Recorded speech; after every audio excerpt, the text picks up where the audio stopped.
제가 사실은 그 AI 교육에 대해서 관심을 갖게 된 시기는 한 2001년 정도에 인지과학이라고 하는 부분을 관심을 가지고 공부하면서 관심을 가졌었는데요. 여러분 잘 아시다시피 2016년 알파고 이벤트로 인해서 인공지능이 얼만큼 발전했는지 이런 그것의 바탕으로 이제 일반 시민들도 인공지능에 큰 관심을 갖게 되었습니다. 20년 전만 해도 인공지능이 과연 인간의 사고나 인간의 지적 능력을 초월할 수 있을 것인가 이런 부분에 대해서 그 당시 보면 많은 논란이 있었던 것 같습니다. 학계에서도. 근데 이제 최근에는 워낙 이 인공지능을 연구하는 분들도 놀랄 만큼 비약적으로 발전하고 있기 때문에 인공지능이 우리 삶에 파고드는 그런 속도나 파급 효과는 굉장히 크리라고 봅니다.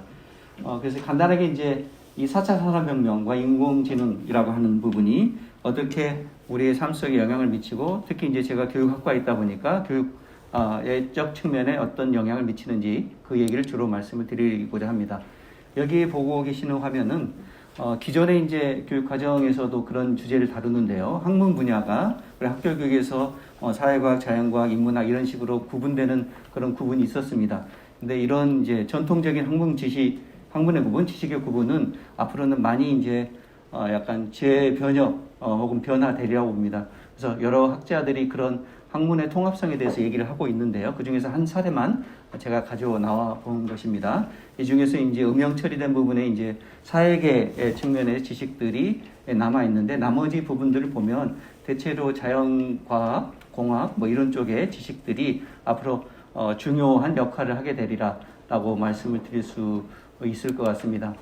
그런데 이제 그와 동시에 우리가 융합적 지식, 인문학적 소양은 어떤 역할을 하느냐를 보여주는 이제 그림입니다. 이 맨 밑에 있는 이 융합적, 문화적 지식들도 나름대로 과학적 지식과 더불어서 중요한 역할을 분명히 한다고 볼 수 있겠죠.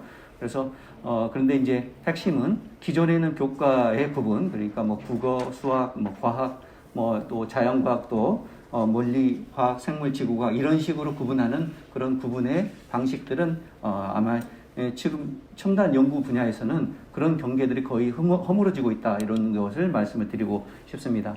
4차 산업혁명과 에듀케이션에도 1.0에서부터 4.0까지 소개가 되고 있는데요. 그 내용을 보면 핵심적인 것은 역량 중심 교육과 그 다음에 여기 스케일로 표현되는 실질적으로 실천적 지식들이 중요하다. 그리고 학습에 있어서는 오른쪽에 보시는 다양한 그 학습의 형태들이 등장하고 있다라고 하는 것을 보여주는 그림이고요. 제가 이제 개인적으로는 이 4차 산업혁명을 이해하는 데 있어서 저는 약간 이제 컴퓨터 교육을 전공한 사람이 아니니까 인문학적인 그 어떤 그 통찰을 바탕으로 이 분야를 연구를 하고 있는데 그때 이 4차 산업혁명 그리고 인공지능의 등장이 앞으로 지식의 생태계에 어떤 영향을 미칠 것인가를 보여주는 하나의 개념이 바로 포스트 휴머니즘이라고 말씀드릴 수 있을 것 같습니다. 그래서 과거에는 포스트 모더니즘이 20세기까지 굉장히 중요한 어떤 철학적 기조였다면 21세기 그러니까 기술 중심 사회에서는 포스트 모더니즘이 아니라 포스트 휴머니즘, 그러니까 휴머니즘을 넘어선 그런 여러 이론적 철학적 입장들이 많이 논의가 되고 있습니다. 제가 이제 이 분야에 대해서 관심을 가지고 공부를 하고 있고요. 이 개념의 핵심적인 아이디어는 인간이 과거에는 지구의 어떤 여러 가지 물질 세계와 직접적으로 상호작용을 그랬을 때 인간을 이해하는 방식이 휴머니즘이었다면 지금 이 기술이라고 하는 것이 엄청나게 발전하고 AI로 대표되는 다양한 방식으로 인간의 삶에 영향을 주고 있는데 이 상황에서 인간의 역할이나 위상을 어떤 지위를 이해하기 위해서는 포스트 휴머니즘이 필요하다라고 하는 게 그런 개념입니다. 그래서 포스트 휴머니즘은 사실 이제 인문사회학자들이 미래 사회 인간의 변화에 따라서 그런 인간을 어떻게 이해해야 될 것인가를 이해하는 관점이라고 보시면 될 것 같고요. 그래서 학교 교육에서도 제가 이제 오늘 말씀드리고 싶은 부분은 이제 지식의 융합이라는 측면과 그 지식의 융합된 지식을 접근하는 방법론이 기술적인 도구들에 많이 의존을 하게 될 것이다. 이런 말씀을 이제 드리고자 하는 것입니다. 그런데 이 포스트 휴머니즘을 바라보는 입장들이 인문학계 혹은 사회과학계에서도 다양한 방식이 있습니다. 이건 물론 인문사회과학, 자연과학을 다 포함하고 있는 것인데요.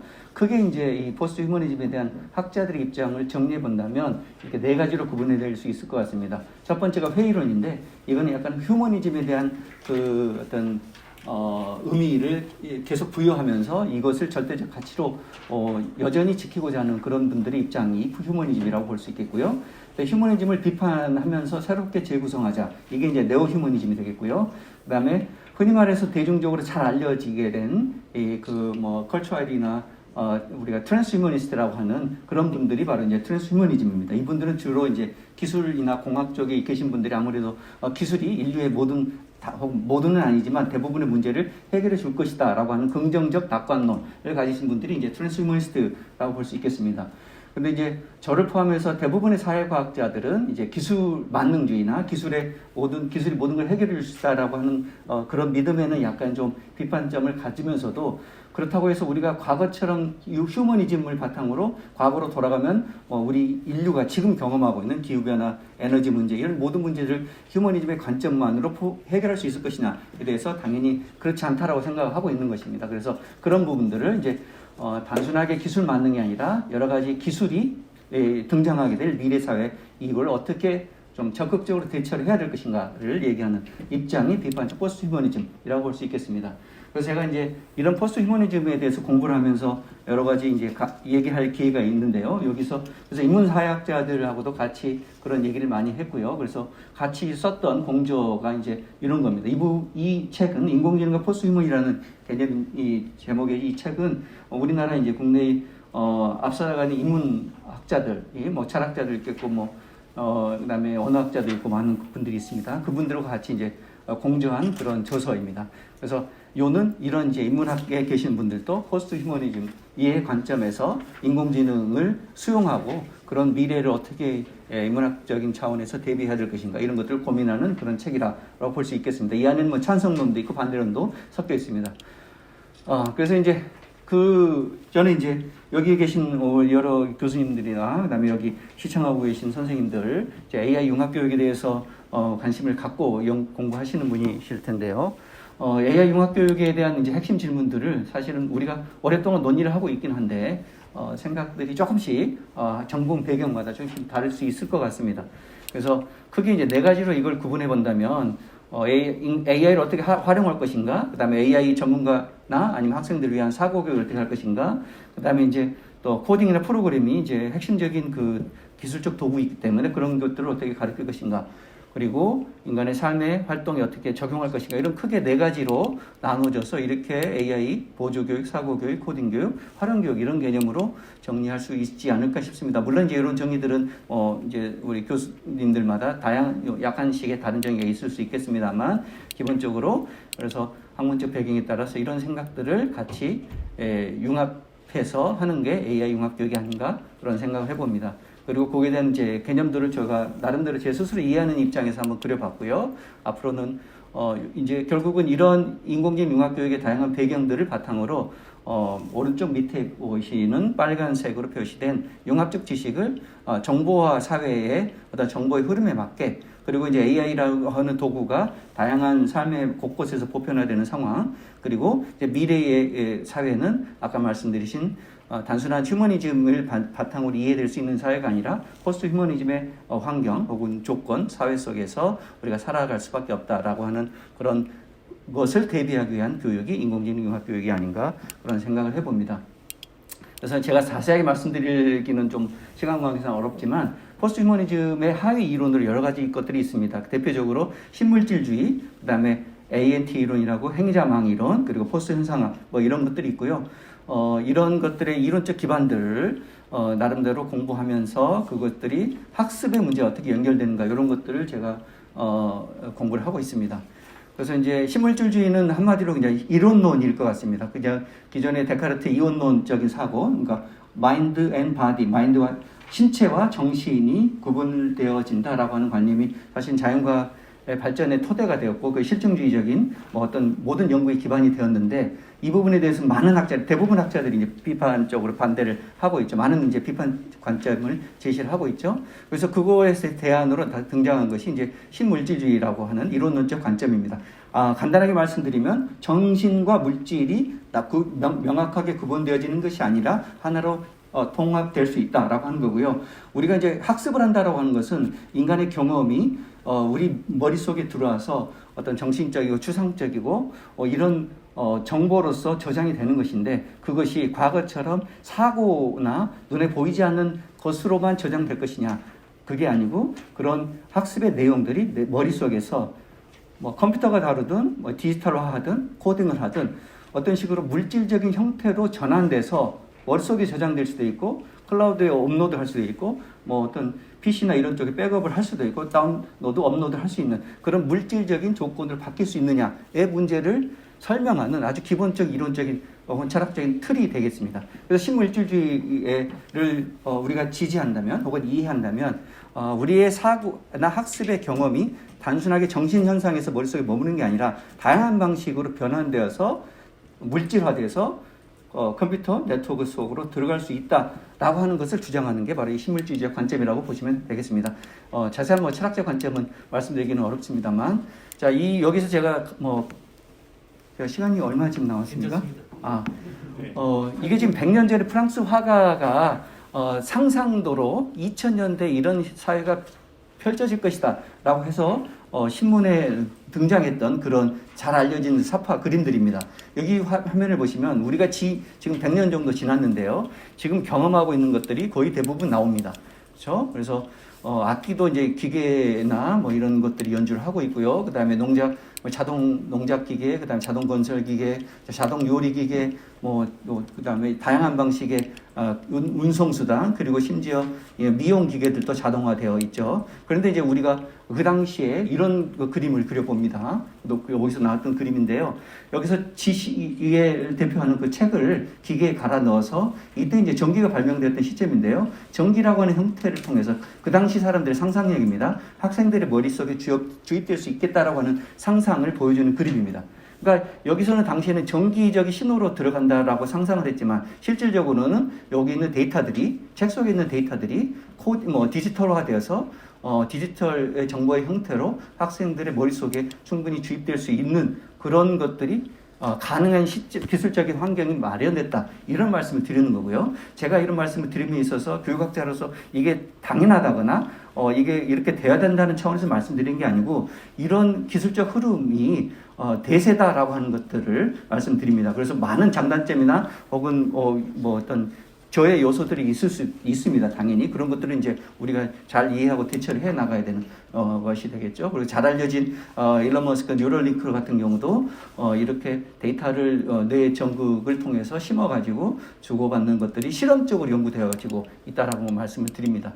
그리고 잘 아시다시피 인간의 그 유기물적인 두뇌와 그다음에 컴퓨터 인공지능 양자 컴퓨팅을 통해서 무기물 두뇌 실리콘 브레인이라고 하는 그런 것들이 최첨단 연구에서 연구되고 있고요. 이게 순환한다는 것 자체가 결국은 생명체가 만들어내는 사고나 의식이다 이런 것들의 단계와 그 다음에 그 전에 우리가 다루고 있는 컴퓨터가 사고할 수 있는 AI 존재로서 AI에 기반한 컴퓨터의 그 존재 두 가지가 완벽하게 분리된 것이 아니라 이론론적인 순환을 이끌어낼 수 있다라고 하는 것을 제가 개념도로 그려본 겁니다. 이건 물론 이제 많은 학자들이 이론적인 어떤 그 상상력을 통해서 혹은 실험적 연구를 통해서 시도하고 있는 부분이다라고 하는 걸 말씀을 드리고요. 학교 교육에서도 이제 간단하게 있는 것만 말씀드리면 학교 교육에서도 지금은 교사와 학생들의 상호작용, 그다음에 교사의 지식을 학생들에게 전달하는 시기의 어떤 시대는 사실 이제 그 중요성 많이 줄어들 것 같습니다. 그래서 그 대신에 공간에 대한 연구, 그러니까 물질에 대한 연구, 우리 주변에 있는 수많은 기술적 도구들을 어떻게 학교 교육에 활용할 것인가 이런 것들이 중요한 그런 시점이 되었다라고 하는 것을 말씀드립니다. 그래서 자기주도성도 물론 중요하겠지만 앞으로는 점점 상호전성, 그다음 네트워크의 지식들을 활용하는 그런 학습들이 등장하게 될 것이다.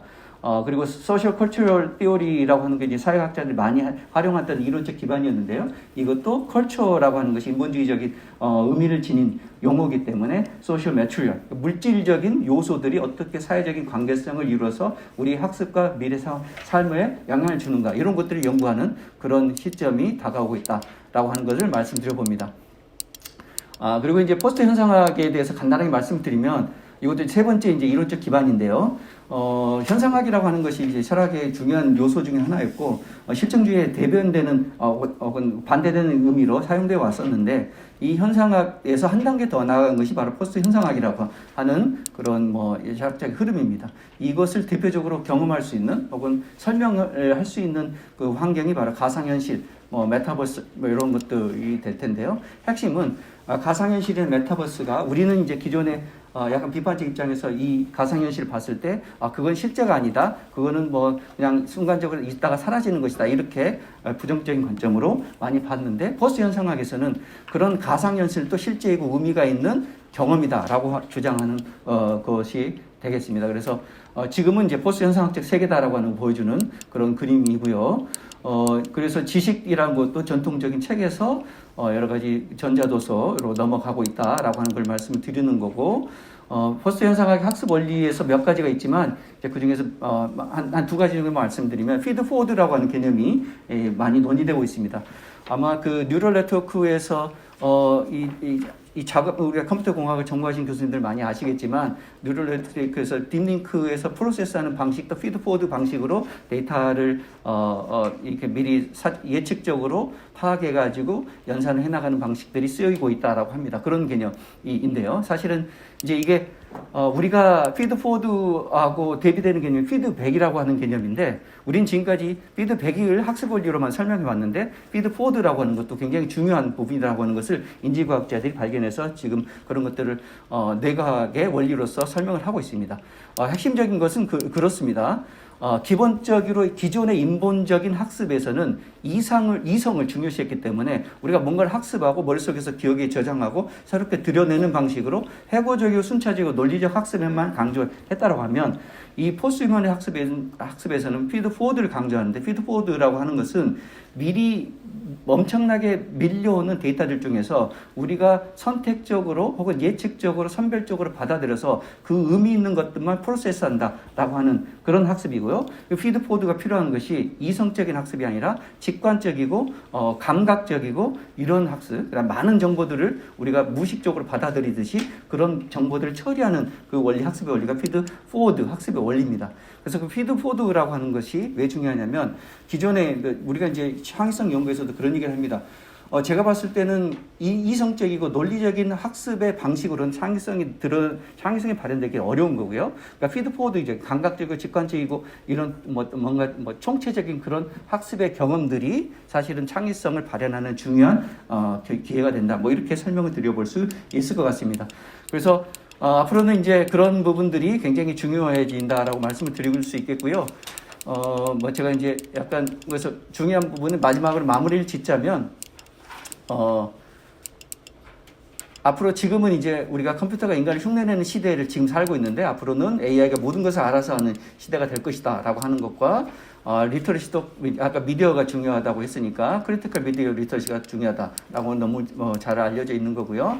우리가 특히 이제 챗GPT 최근 가장 핫한 이 주제잖아요. 이런 것도 제가 이렇게 해보니까 굉장히 흥미롭게 우리가 이제 번역을 하신 분들이나 통역을 하신 분들도 챗GPT에 의존하지 않을 수 없을 만큼 그런 엄청난 그 퍼포먼스를 보여주고 있더라고요. 하나의 사례만 말씀드리면, 제가 이제 제가 앞에 나오는 그 포스트 휴먼적 학습이라는 정의에 대해서 한번 번역해봐라고 했을 때, 거기에 대해서 정말 이렇게 순식간에 번역을 해놨는데, 제가 이거 읽어봤을 때 정말 거의 완벽할 정도 수준의 번역의 결과물을 1, 2초 안에 만들어내는 그런 역할을 하더라라는 걸 말씀을 드립니다. 자, 결론적으로 미래에는 우리가 융합 지식이 필요하고, 그런 융합 지식을 다루는 다양한 기술적인 매체들이 사용될 것이고, 그랬을 때 인간의 이해하는 그런 관점이나 이런 것들도 많이 변하게 될 것이다. 이렇게 말씀드리며 이상 마치도록 하겠습니다.